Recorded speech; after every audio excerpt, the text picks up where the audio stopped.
आज का जो हमारा लेसन रहेगा वो इनकम टैक्स पे रहेगा। इसमें हम बेटा अपना डिडक्शन का कंसेप्ट पढ़ रहे हैं। Under section 80C to 80U चल रहा है। ये हमारा लेसन नंबर 18 होगा और ये जो कोर्स है ये कॉमर्स स्टूडेंट्स के लिए बहुत बेनिफिशियल है, क्योंकि डिडक्शंस एक ऐसा टॉपिक है जिसमें से क्वेश्चंस आते ही आते हैं और ये बहुत इंपॉर्टेंट है। ठीक है, तो अभी जो हमारा लेसन नंबर 17 था उसमें मैंने आपको 80DD की डिडक्शन से रिगार्डिंग कुछ समझाया था। जस्ट वो बेसिक पार्ट था। अब मैं उसकी एक्सप्लेनेशन सिखा रही हूँ आपको कि 80DD में आपको कुछ और पॉइंट्स क्या याद रखने। ठीक है, चलिए देखते हैं। Who can claim deduction under section 80DD। अब हमें कैसे पता चलेगा कि 80DD की जो डिडक्शन क्लेम कर कौन सकता है? तो रेजिडेंट, कॉन resident individual and HUF can claim deduction for the disabled dependent. अगर कोई एक इंडिविजुअल है जो टैक्स पेयर है और उसके घर में कोई ऐसा डिसेबल्ड डिपेंडेंट है जिसके रिलेटेड वो मेडिकल खर्चा कर रहा है, तो वो ITR को फॉर्म भरते वक्त सबमिट करेगा। कौन सा फॉर्म नंबर सिखाया था मैंने आपको? कौन सा फॉर्म नंबर? 10IA। तो उसको उस ITR के साथ ये फॉर्म लगाना पड़ेगा और बताना पड़ेगा कि मैं मेडिकल खर्चा कर रहा हूँ डिसेबल्ड डिपेंडेंट का। और इन HUF हिंदू अनडिवाइडेड फैमिली में कोई भी ऐसा मेंबर है जो डिसेबल्ड है और डिपेंडेंट है उस जो आपका सीनियर सिटीजन होता है HUF का, दैट इज करता, तो वो अगर खर्चा कर रहा है तो उसको भी डिडक्शन मिल सकती है अंडर सेक्शन 80DD। ठीक है, tax payer can not claim deduction for the medical expenditure on themselves under this deduction. ये पॉइंट सबसे इंपॉर्टेंट है कि अगर एक टैक्स पेयर है वो अपने ऊपर खुद ही डिपेंडेंट होता है और मान लो वो खुद डिसेबल्ड है, ठीक है, उसको ब्लाइंड की प्रॉब्लम है, वो ब्लाइंड है, ठीक है, खुद टैक्स पेयर, तो वो अपने ऊपर तो खुद ही डिपेंडेंट रहता है। बट ये जो केस होगा बेटा ये सॉरी ये किसी और सेक्शन में आता है। याद है मैंने आपको पिछली वीडियो में एक 80U का सेक्शन बताया था। ये बेटा 80U में आता है कि जो टैक्स पेयर है वो खुद ही डिसेबल्ड है। बट 80DD में क्या आता है कि जो टैक्स पेयर है उसके ऊपर कोई डिपेंडेंट है जो डिसेबल्ड है। यहाँ टैक्स पेयर डिसेबल्ड नहीं है। अगर मेरा टैक्स पेयर खुद डिसेबल्ड है और वो अपने ऊपर मेडिकल खर्चा कर रहा है तो वो इसके अंडर क्लेम नहीं कर सकता डिडक्शन। वो अंडर सेक्शन 80U में क्लेम कर सकता है डिडक्शन, बट वो इस सेक्शन के अंडर डिडक्शन क्लेम नहीं कर सकता। ये पॉइंट सबसे इंपॉर्टेंट है। 80U में द टैक्स पेयर अगर वो खुद अपने ऊपर डिपेंडेंट है और डिसेबल्ड है तो वो क्लेम कर सकता है डिडक्शन, पर वो 80DD में डिडक्शन क्लेम नहीं कर सकता, क्योंकि यहाँ पे टैक्स पेयर के ऊपर कोई डिपेंडेंट होना चाहिए और वो डिसेबल्ड होना चाहिए, ना कि टैक्स पेयर। बात समझ आएगी? ये टॉपिक इंपॉर्टेंट है। क्लियर?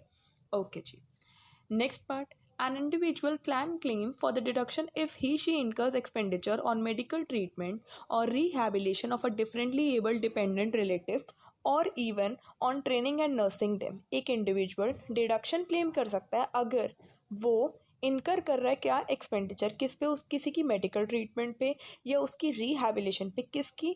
जो एबल्ड है, डिपेंडेंट है, डिसेबल्ड है। डिफरेंटली एबल्ड का मतलब होता है वो एबल्ड होता है properly fit, but differently abled मतलब वो एबल नहीं है किसी काम को करने के लिए।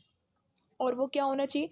डिपेंडेंट रिलेटिव होना चाहिए या उसकी ट्रेनिंग और नर्सिंग के लिए। जैसे अगर कोई इतना बीमार है कि वो उठकर वॉशरूम तक नहीं जा सकता तो उसके लिए नर्स अपॉइंट की गई है कि उसको उठकर या वहीं पे वॉशरूम करवाएं या उसको स्पॉन्ज करा के नहलाएं। तो ये सब क्या है? नर्सिंग करना, उसकी टेक केयर करना। तो ये भी जो मेडिकल खर्चा है उसके लिए भी वो डिडक्शन क्लेम कर सकते हैं। द पेमेंट और deposit made by an individual towards a specific scheme for the maintenance of the differently abled can be claimed if, या अगर वो कोई डिपॉजिट करना चाहता है या पेमेंट करना चाहता है, कौन? इंडिविजुअल, दैट इज जो टैक्स पेयर है। किसके रिगार्डिंग? एक स्कीम के रिगार्डिंग जहाँ पे उसकी डिफरेंटली एबल्ड डिपेंडेंट पर्सन की मेंटेनेंस की जाएगी, टेक केयर किया जाएगा। वो कैसे क्लेम कर सकता है? जो डिसेबिलिटी है अगर वो 40% या उससे ज़्यादा है बट लेस देन 80%, कि अगर उसको जो भी बीमारी है वो 40 से 80% के बीच में है, तो बेटा इंडिविजुअल को कितने फिक्स्ड अमाउंट की डिडक्शन मिलेगी? कितने रुपए की? 75,000 की। फिर चाहे आपने 1 लाख रुपए खर्च किया हो, फिर चाहे आपने 1.5 लाख रुपए खर्च किया हो, फिर चाहे आपने 1.5 लाख रुपए खर्च किया हो या 2.5 लाख रुपए या 4.5 लाख रुपए या सिर्फ 10,000 रुपए, आपको फिक्स्ड अमाउंट की डिडक्शन मिलेगी 75,000 रुपए की। और सेकंड पॉइंट क्या है? If the level of disability severe, severe का मतलब होता है बेटा जो भी आपको बीमारी है या कोई भी ऐसा आपका पार्ट जो डिसेबल्ड है, जैसे फॉर एग्जांपल आपके पैर हैं, आप चल नहीं सकते, आप पैरालाइज्ड हैं, ठीक है, तो ये क्या है? डिसेबिलिटी है। तो ये 80% से ज़्यादा है, पैरालिसिस में भी देर आर चांसेस कि वो ठीक हो सकता है पर्सन, और देर आर चांसेस कि वो बिल्कुल भी ठीक नहीं हो सकता। तो जब बिल्कुल ही चांसेस नहीं है, इसका मतलब वो जो बीमारी है वो सीवियर है, बहुत बहुत रेयर, बहुत बड़े लेवल पे है। तो 80% या उससे ज़्यादा अगर वो जो बॉडी का पार्ट है या जो बीमारी है वो बहुत ही ज़्यादा स्ट्रॉन्ग है, तो फिर इंडिविजुअल को कितने अमाउंट की डिडक्शन मिलेगी बेटा? फिक्स्ड अमाउंट की, that is 1,25,000। To claim the same, one has to produce certificate of disability from a prescribed medical authority।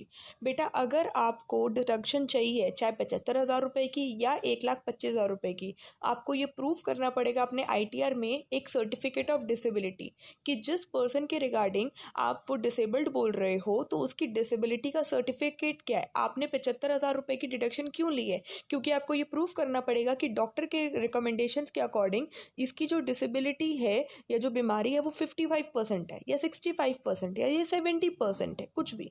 या अगर आपको 1,25,000 की डिडक्शन चाहिए तो भी आपको प्रूफ करना पड़ेगा कि इनकी जो बीमारी है वो 80% अबव है, इसलिए ये डिसेबिलिटी का सर्टिफिकेट ये प्रूफ करेगा कि मेरे को कितने अमाउंट की डिडक्शन मिलना मेरा हक है, क्लेम सही हो रहा है या नहीं हो रहा। बात समझ आइए कि सर्टिफिकेट ऑफ डिसेबिलिटी बताएगा क्या। Clear? Next point, what is the meaning of dependents under section 80DD। अभी हमने पढ़ा कि एक इंडिविजुअल या HUF डिडक्शन क्लेम कर सकता है अगर वो खर्चा करता है, मेडिकल ट्रीटमेंट करता है डिफरेंटली एबल्ड डिपेंडेंट रिलेटिव का। अब ये डिपेंडेंट है कौन, कौन डिपेंडेंट होता है? For the purpose of section 80DD dependent means, अगर हम 80DD की बात करें तो डिपेंडेंट का मतलब क्या होता है? स्पाउस, जो आपका लाइफ पार्टनर। अगर टैक्स पेयर हस्बैंड है तो उसकी स्पाउस क्या होगी? वाइफ। अगर टैक्स पेयर वाइफ है तो उसका स्पाउस क्या होगा? हस्बैंड। ठीक है। चिल्ड्रन, जो टैक्स पेयर के बच्चे हैं। सिबलिंग्स, जो टैक्स पेयर के सिबलिंग्स है, जैसे अगर मेरे सिबलिंग्स की बात करें तो मेरे ब्रदर सिस्टर। ठीक है। पेरेंट, टैक्स पेयर के पेरेंट्स, और मेंबर ऑफ HUF, अगर HUF टैक्स पेयर है तो उसमें कोई भी जो मेंबर है फैमिली का। ठीक है। For claiming deduction the above mentioned individuals should be completely और majorly dependent upon the tax payer for their support and maintenance.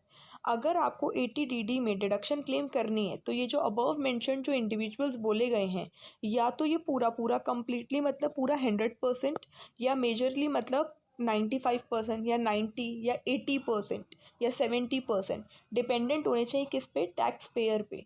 किसके लिए? अपनी सपोर्ट और मेंटेनेंस के लिए। वो खुद को तो कुछ कर ही नहीं सकते। जो ब्लाइंड है वो क्या करेगा? जो नहीं सुन सकता वो कुछ नहीं कर सकता। जिसके पैर काम नहीं कर रहे वो कुछ नहीं कर सकता। जिसके हाथ काम नहीं कर रहे वो कुछ नहीं कर सकता। जिसकी लीवर खराब है वो कुछ नहीं कर सकता।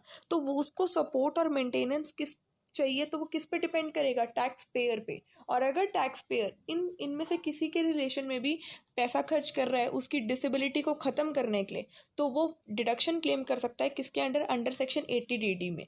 उसको दो तरीके के हिसाब से डिडक्शन मिलेगी, या तो 75% अमाउंट की डिडक्शन मिलेगी या 1,25,000 की डिडक्शन मिलेगी।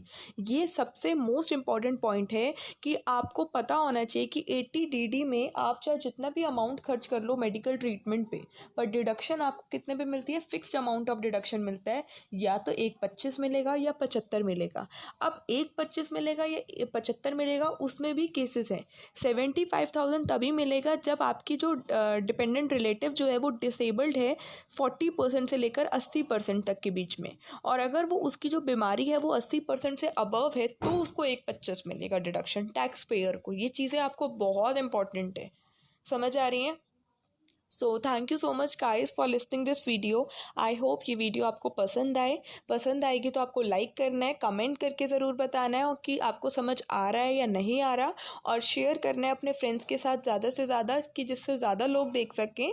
और अगर आपको कोई भी डाउट है तो आप प्लीज़ मुझे कमेंट सेक्शन में ज़रूर बताइएगा। मैं ट्राई करूँगी मैं आपके डाउट को क्लियर कर सकूँ, और अगर कोई और हेल्प चाहिए तो भी आप मुझे मैसेज करके बता दीजिएगा। बस आई जस्ट होप कि आप मेरे साथ कनेक्टेड रहिए और हम ऐसे धीरे करके टॉपिक्स को क्लियर करते रहेंगे और समझते रहेंगे। ठीक है। सो बाय बाय एंड